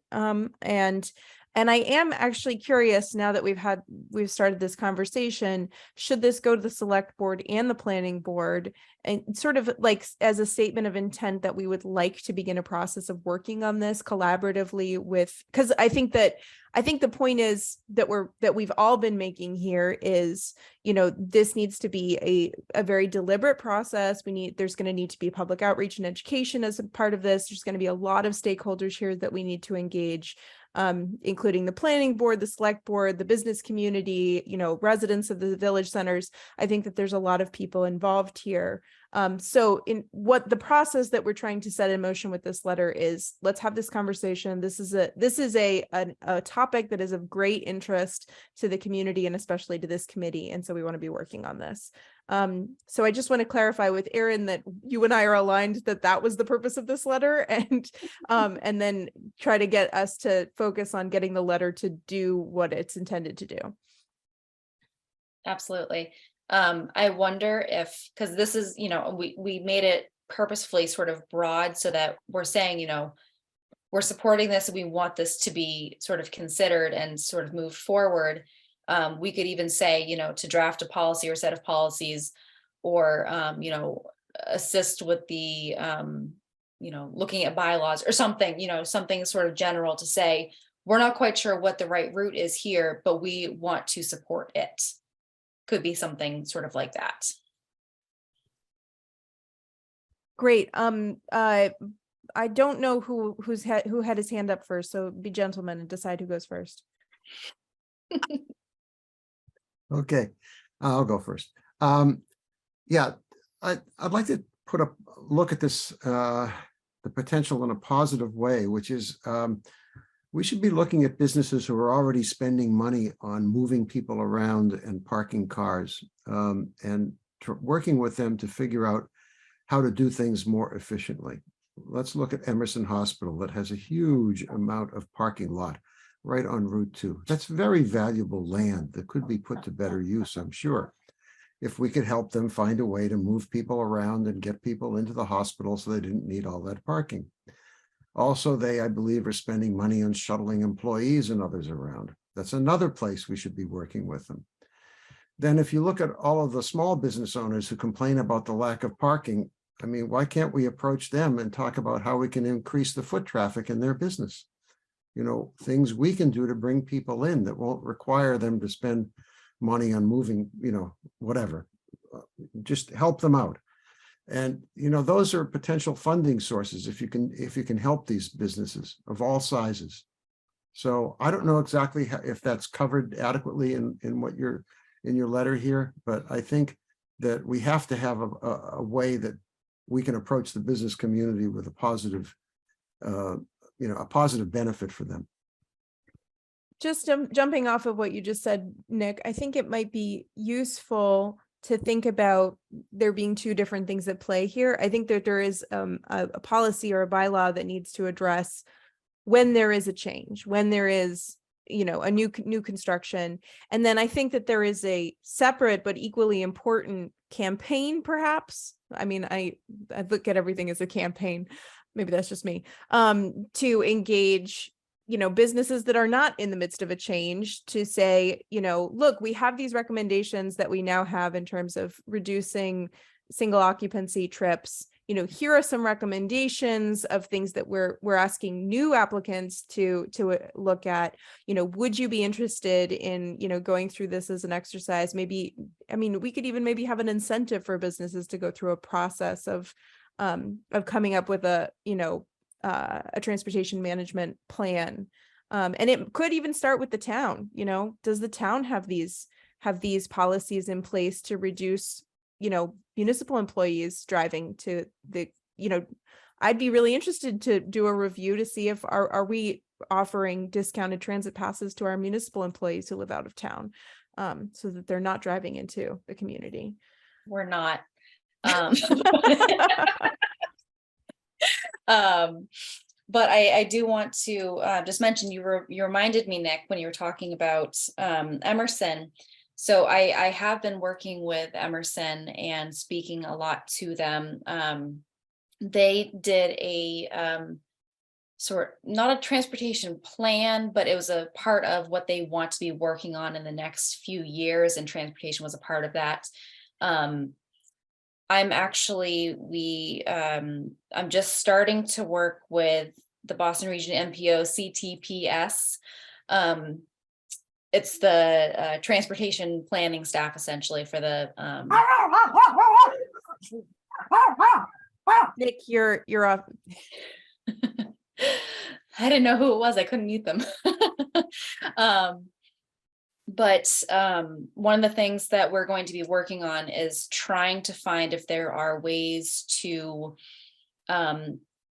make Route 2 safer to cross, so that perhaps we don't have to be shuttling people across, from Emerson.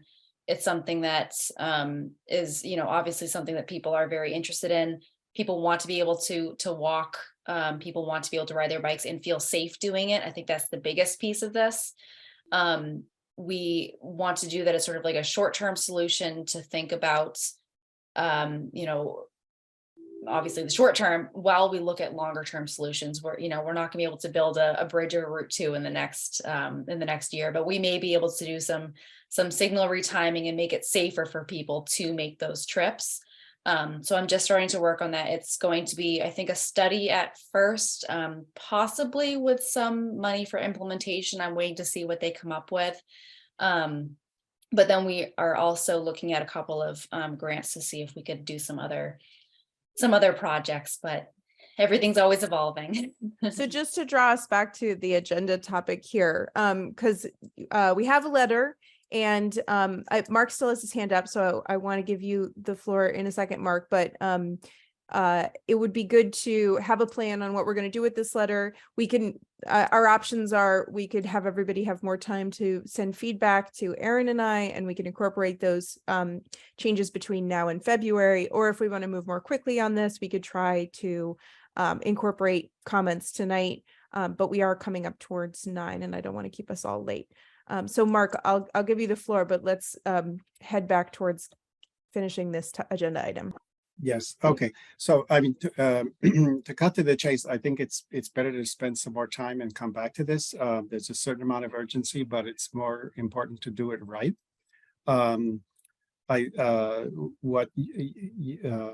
Laura, you made some comments. Things are sort of going fast through my mind, but I agreed with them strongly, and I agree with Nick offering an important lens to view of how this can help business, multimodal options or things relating to parking requirement options and things can increase income and reduce costs, which business people like.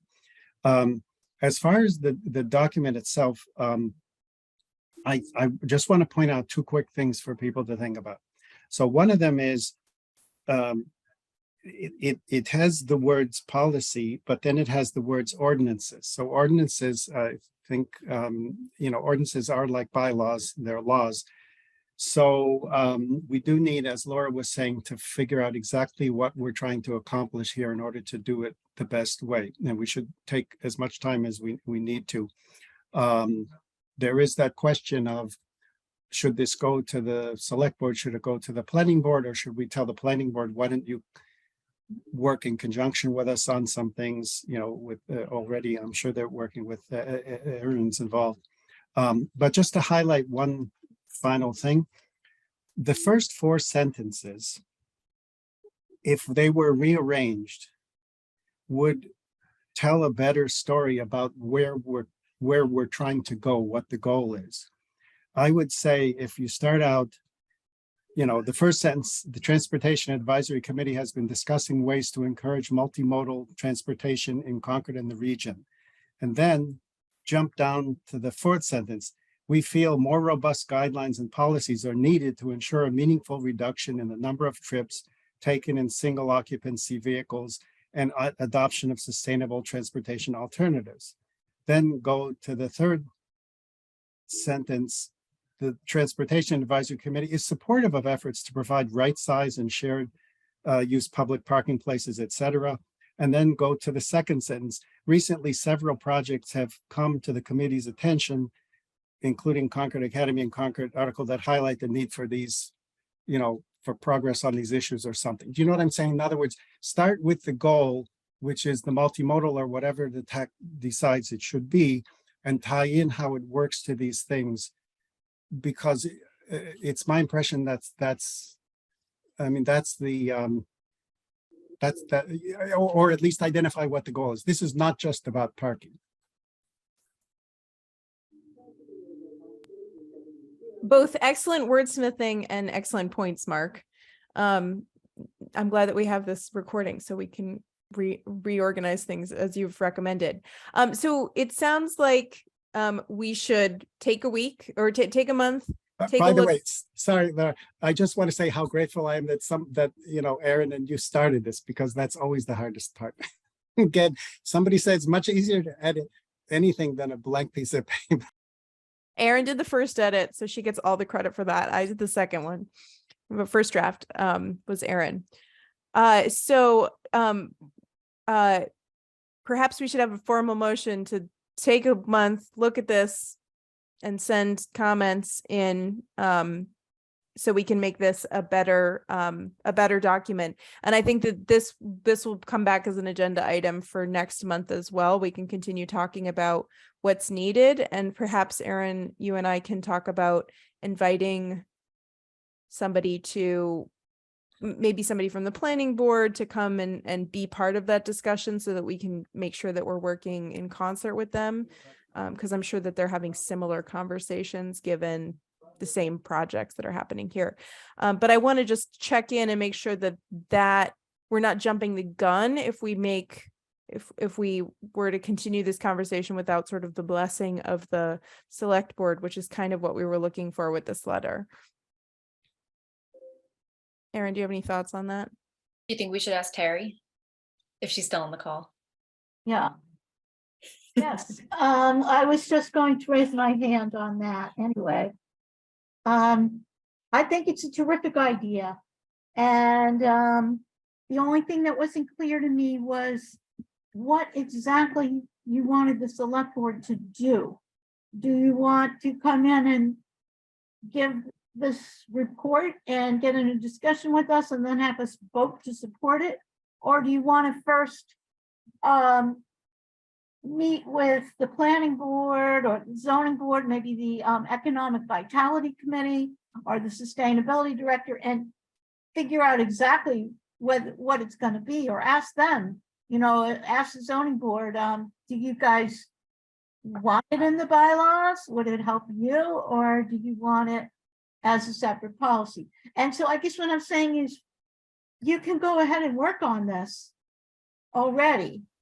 And when you want something very specific from the select board, then you should say specifically what it is that you want, like a vote or a discussion and a vote or whatever, and we're happy to do that.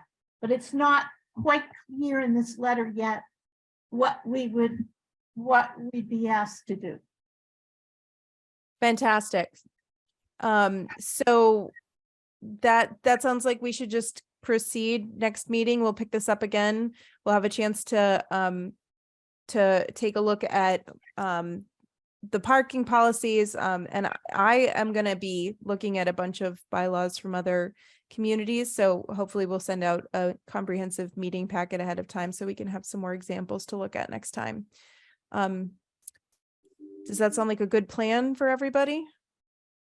I don't think we need a formal motion on this, so we could just go ahead. All right. So I think we shall go to liaison and observer comments. And Anne's had her hand up for quite some time. So we'll start with you. I am your meetings are absolutely amazing. I can't believe I've lasted through it, but it's been fantastic. And I am the West Concord Advisory Committee meeting. We are so excited to meet with you. Thank you so much for presenting our 2 slideshows that are on the town website. This is a lot of public work went into creating these slides about looking at other towns, how they're building better, more visible crosswalks. Please use all that public. I also want to comment on Nick's comment about the Emerson Hospital parking. Yes, it's a disaster there. I live right next to it. I see that every day. I see how crazy it is, how scary it is to bike across Route 2 next to the hospital. The irony of this is unbelievable. I would like to recommend that Aaron and Nick, if he has time, both come to the West Concord Advisory Committee. We talk about this almost every month. So we need to come together. I think what we want to do, maybe I've invited Laura to the West Concord Advisory Committee meeting. Our first one is February 1st, our next one. And so that we can work together and really get an agenda for 2023 to see how have we made West Concord and Concord safer this year for walkers and bikers. I also think it's really important that every year we look at and we really get a specific plan. How many traffic accidents were there? I know 3 people who've been hit by cars in Concord. I've lived here 11 years. I'm suddenly realizing, we got to start keeping a record. And every year, are we lowering the number of crashes? Is it 400 a year? Is it 300 a year? Is it 1 death every year, every other year? We've got to keep a record of it and we have to announce it. Otherwise, we just can't say we're doing our job. So please come work with the West Concord Advisory Committee. We'd like to work with you to set up a real agenda. We really have safe walking, safe biking on our agenda. I also have collected, living on Old Marlborough Road, a series of crashes by my car. So I've taken out the license plates, so you can't see them, but just so you know how dangerous it is. I've also recommended that we do, I know Laura is an expert at this, we do public outreach. Most parents I know do not feel safe walking, letting their kids walk or bike, even teenagers in Concord. I'm at the Bradford Mill right now. I'm at Artscape. I know a mom who's a daughter, teenager. She does not feel safe letting her daughter walk or bike to the high school. So I think we need to really get the numbers on that and get out, do out that. I mean, how dangerous is it to live at Concord? That's all I have to say. But please, let's work together. And so next month, maybe we can come up with an agenda for 2023, 2024, what we want to do. Also, Laura had a brilliant idea. She's a brilliant leader on how we do these walkabouts. We did one of them in 2021. It was fantastic, or 2022. It was fantastic. We had people in wheelchairs. We had people from different committees. And it was great. Do a walkabout, maybe different parts of a walkabout. Maybe the next walkabout will be on the 18th, but where we've successfully redone parts of the town. I think I mentioned to Laura, Cambridge Turnpike is, I think, been done really well. Where things are not so successful, a lot of towns do this. They get together, like Laura was saying, quarterly. It could be that, or not as often, but just so people know we're really all in this together. So we see the signs that have come down. So we see, oh my God, the missing crosswalks on Route 2 on by Ornac, it's ridiculous. So we need to like really be up to date. And the other thing that the other big idea Laura and I have had is really make connections with the town, particularly the town public works directors. They're really fantastic. And I think they want to work with us, but the bridge, like, how do we work with them? Do we invite them in every 2 months? You know, they know a lot of stuff, and how can we smooth that? So signs go up faster, things like that. So potholes get quick. You know, I realize it's all been a financial thing, but how can we do that? Anyway, I could go on, but we want to work with you and you want to set up an agenda. So just say, this is how efficient we've been in 2023. Look what we got done and look how much safer it is now. Thank you so much, Anne. Yes, and Anne, can you remind us when the West Concord Advisory Committee So meets? yeah, our next meeting is February 1st. It's on Zoom at 7 p.m. Eastern Standard Time. So yeah, so please come, because I think together we can really make a difference and make it safer for walking and biking. I have another committee meeting that night. I can't do that one. But yeah, I am going to make an attempt to be there. But if there are if other members of this committee plan to attend that, if we're going to have a quorum, we'll need to announce it as a joint meeting. So please let me know if you want to check your schedules. You can let Erin and I know if you. I think that WCAC would love to meet you. And the work you're doing, we're so concerned because it is in West Concord, you know, the Emerson Hospital. We're so concerned about it. We didn't know about that. They need to know about that. I mean, the residents care, right? And I think the hospital would want to know that residents really care. So getting residential input on how they redo a crosswalk or how to bring it up to date and make it safer for bikers. Absolutely. So I could possibly reach out to John Cooley, he's our head or whatever. So they all need to know you. Everybody needs to know Erin. I don't want to turn this into a discussion item because it's not on our agenda, but Anne, thank you for raising all of these points. And I've got a list of things to add to future agendas here. And Jonathan, I think we've got you next on our public comments here. Great, thank you for your time. I appreciate it. Jonathan Smith, Upland Road in Concord, West Concord. I just at full disclosure here, I work at Concord Academy, but I'm not calling to advocate for them. I'm not calling as an employee. I'm just a citizen, just like everyone else here on this call.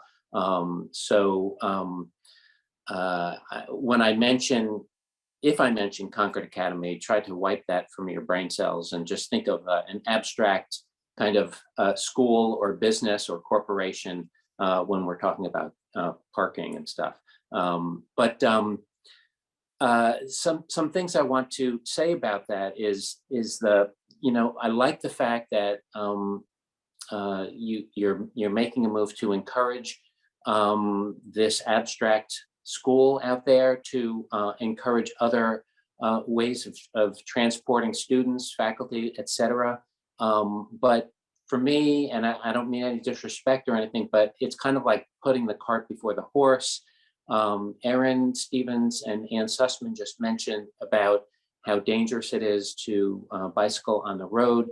You really have to build a biking infrastructure before you start to encourage people to hit the road with their bike. I ride every single day, and probably 90% of the days that I go to work, I'm riding my bike to work.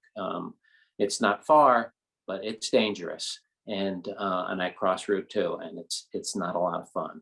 So anyway, I think that needs to come first before we start to encourage other businesses and schools, et cetera, to be riding bikes, et cetera, especially if they're younger, in like high school age or younger. The second point I wanted to make is if you are going to require a school or another large entity that has a lot of parking, if you're going to not grant them parking relief, and therefore green space is going to be lost, it really should be considered what is going to be lost. Will this entity, and again, I have no idea what green space is going to be lost if you require them to have parking on the campus. What's going to be lost on campus and replaced by parking? I have honestly have no idea. So I'm not kind of chaining myself to a particular tree over there or anything. So, but I think it needs to be considered what will be lost. Will this entity need to cut down 100 trees? Will, this other entity need to, plow this field or, cut down other trees or what have you? And so, Laura, you mentioned in a meeting a few weeks ago when talking about Concord Center and the crosswalk area about the importance of having those 2 little trees in downtown. And I thank you for mentioning climate change, because I think we're at the hair on fire stage of climate change. And I don't think a whole lot of people are noticing that. They think it's off on the horizon, and it's not. It's really running towards us. And so I think trees are really important. So when thinking about parking, you also need to be thinking about trees and what might be lost. So anyway, thank you for your time. I appreciate it. Thank you for your comments. Those were great comments. If there are no other comments, I would entertain a movement to go have a cup of tea.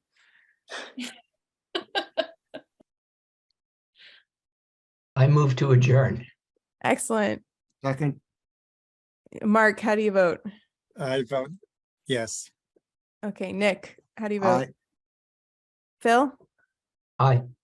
And I'm an aye as well. Thank you guys all for being here.